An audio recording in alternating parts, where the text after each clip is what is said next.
god. I've been sneezing non-stop, hence the nasally voice and the irritated eyes. 420 haze it! Hi internet pals! I'm back! I'm just gonna jump right in and do my wrap-up. This time I'm gonna do a book wrap-up as well as a TV show wrap-up, okay? Because I watched 2 great things this month. Let's start! I didn't read that many books because I was assigned with reading Man's Search for Meaning by Viktor Frankl and had to read it for a class and then write a reflection on it. And this book is about a man who lived through the Holocaust. He was caught and put in a concentration camp where, surprisingly, he found meaning in life in a concentration camp, which is not what anyone would expect. We think concentration camps are like full of death and suffering. We weren't even in it, and we can just feel that horror and that sadness, that sorrow. But he found meaning in suffering, and he took it upon himself to help others find their meaning in life as well. I mean, the moral of the story of this book is if you can find meaning in life, you never want to let it go. It was quite an enlightening read, and I had to write a reflection on it, as I mentioned earlier. Overall, I give it a 4.5 stars. Although there was one part in the book, he mentioned his therapy called logotherapy, which is basically trying to help someone find the meaning in their life and making meaning of their experiences and stuff. And that part, if you're not a psychology major, it's a bit daunting to read it because there's a lot of scientific/psychological terms that will be a bit tough to follow if you're not familiar with the jargons and such. But do give it a read, it's a really good book. Another book I read this month is Life on the Refrigerator Door by Kuipers. It's all written through short segments which represent notes that a mom and a daughter leave for each other on their refrigerator door. They are both really busy and they don't have enough time to talk to each other on a regular basis. They still live in the same house, but they don't really have that much time. So what they do is they leave these little notes for each other on the refrigerator door. Even through those tiny notes, you get to see the daughter growing up, the mom trying to handle her own difficulties, and the mom is struggling with breast cancer. It's finally time for the mom and daughter to talk it out, but it's done so well. It's so realistically portrayed that you don't need the external conversations to know what's going on, because you can tell everything from just those notes. And that's what I find really interesting about the book. All we get are notes, and the longest note was probably about 2 pages long, but it's still really gripping and so deep that I finished it in 30 minutes, really. Me and my sister both. We both finished it in 30 minutes.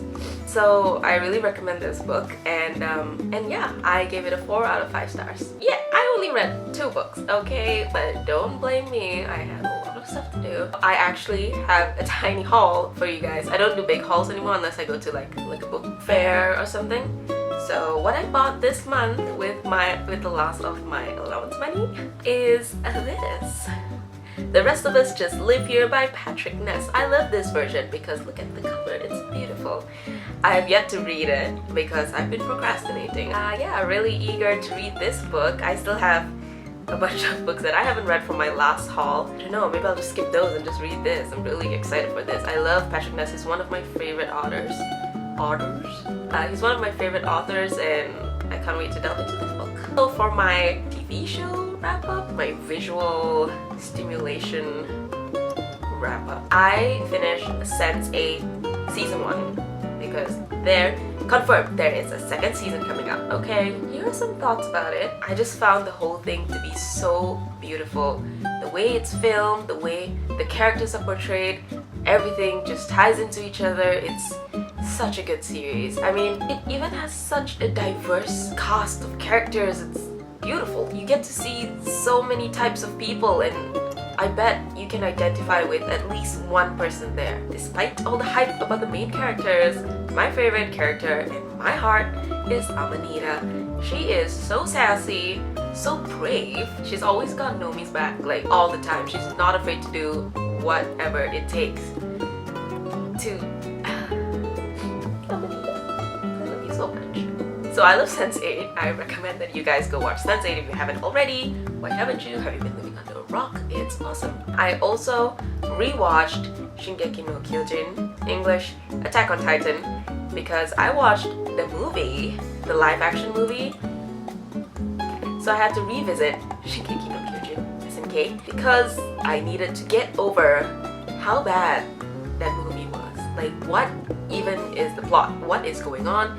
The cast. Speaking of the cast, the only person I agreed with was probably maybe Erin, but Hanji was casted so well. Okay, her character was the best fit. Other than that, everyone else was just like, oh my god. So I revisited SNK, the anime, and I rewatched it and we finished it, and my love for SNK just came back. I can't stress how much I love SNK, okay? If you're an anime fan and you've never watched SNK, where have you been? You're crazy. You might be living under a rock, Patrick Starfish. I am on to you. So go watch SNK, go watch Sense8, go read Man's Search for Meaning, go read Life on the Refrigerator Door. Thank you for watching. I hope you enjoyed this video, and I'll see you in the next one. Bye bye!